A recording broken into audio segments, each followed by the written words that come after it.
Então, galera, essa é a 10ª aula que eu tô gravando. A matéria de hoje é História e o assunto é a Era Napoleônica, ok? Vamos entender primeiro o contexto em que a França estava, ok? A França estava sendo atacada pelos demais países da Europa, até que em 1799 é a criação do consulado. O consulado ele vai até 1804, certo? Ele vai gerar a estabilidade e a pacificação, enfim. Algumas medidas que nós podemos apontar, primeiramente, quanto à economia. Vai ter as medidas protecionistas, ou seja, proteger o produto nacional com a criação de impostos. Nós vamos ter a criação do franco, que vai ser a moeda única. Antes haviam 9 moedas diferentes, certo? E a reforma tributária, ok?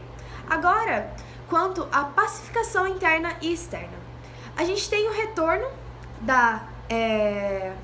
da nobreza emigrada, com o intuito de apaziguar as ameaças externas. Enfim, a concordata com a igreja, a igreja ela tinha perdido alguns privilégios por conta da laicização francesa, mas o Napoleão ele vai estabelecer um acordo com a igreja quanto à proteção e o salário, certo? Vai se fazer uma necessidade por conta da França, no período, ter sido o país com a maioria católica, certo? Era um país bem repartido na época, por conta das revoluções e tudo mais. Então, ambos precisavam um do outro, certo? Enfim. E por último, nós temos o Tratado de Amiens, que visava o fim definitivo dos conflitos entre as duas maiores potências bélicas da Europa na época, ou seja, a Inglaterra e a França. Certo?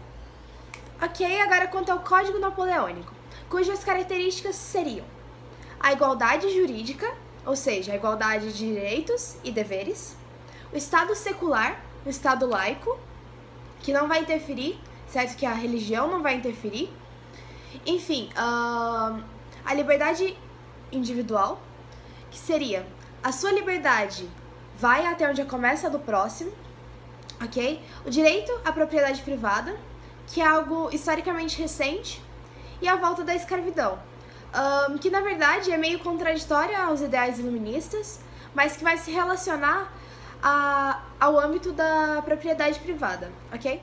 Tá bem, agora quanto à ditadura cesarista, ou seja, um governante autoritário, certo? E também chefe militar de dominação carismática, ou seja, persuasivo, ok? Ele era conhecido como um oficial vamos lá, ou seja, ele acompanhava os militares nas batalhas, certo? E a concentração de poder que não era justificada pela religião, tá bem? Aí nós temos os plebiscitos, que seriam a consulta popular, toda vez, por meio do voto, toda vez que ele aumentasse o poder, ele consultava a população, por meio de votos, vale lembrar que eram votos censitários, o autorizava, certo? Enfim,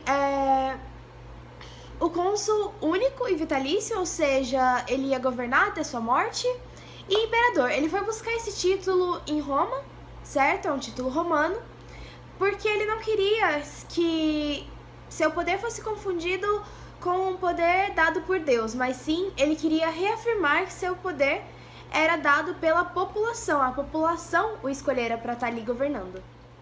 Ok, daí nós temos a fase do Império que se estende de 1804 a 1814, ok? Ela vai ser baseada em ideais iluministas, romanos e de Alexandre o Grande para uma expansão agressiva, ok? Então nós vamos ter a formação de uma nova nobreza, tá? Essa nova nobreza, ela vai ser a partir do mérito, ou seja, são títulos conquistados, ok? Nós vamos ter também a formação de estados vassalos, que são aqueles que devem obedecer à França, tá bem?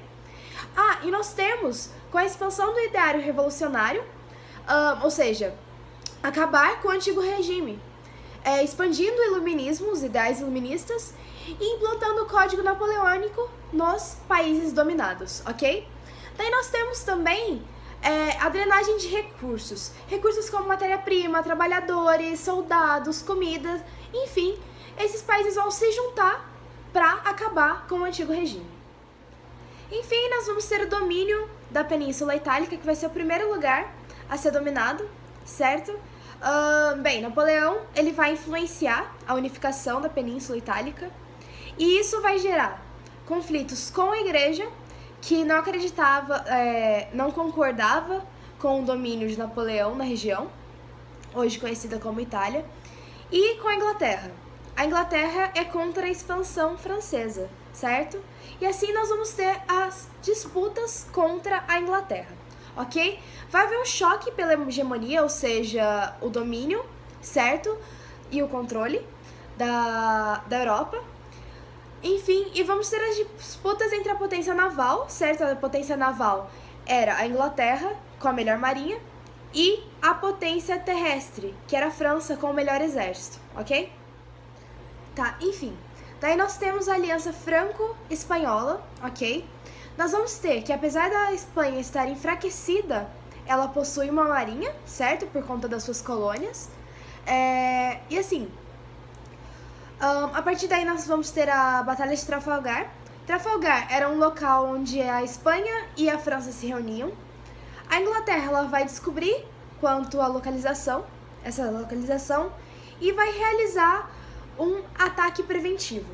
Enfim, o almirante Nelson, que era o almirante inglês, ele, ciente de que a Espanha e a França não estavam acostumadas a lutar juntas, ele vai colocar uma nova estratégia, que ele vai atacar em duas linhas paralelas. Enfim, como foi uma batalha naval, todas as batalhas navais elas demoram um pouco mais, certo? Por conta da dependência do vento e tudo mais. Enfim, foi isso. E nós vamos ter que a França vai ser derrotada pela Inglaterra. Tá bem. Daí nós temos agora, ainda em 1805, a Batalha de Austerlitz, que é uma cidade na República Tcheca, ok? Essa batalha também é conhecida como a Batalha dos Três Imperadores, ou seja, Napoleão, o Imperador Russo e o Imperador do Sacro Império Romano, ok? O Sacro Império Romano ele era dividido em 360 partes. As duas principais eram a Prússia, que não se envolveu diretamente no combate, e a Áustria, que é da família da Maria Antonieta, lembram? Ok. Enfim, também temos que ela é conhecida como a Batalha Modelo por conta das estratégias e tudo mais. Napoleão ele vai vazar informações falsas de que seu exército está fragilizado. Os inimigos vão acreditar nisso, eles vão atacar, e nisso o Napoleão ele vai chamar reforços. Ele vai acabar esmagando o exército austríaco e o russo, certo?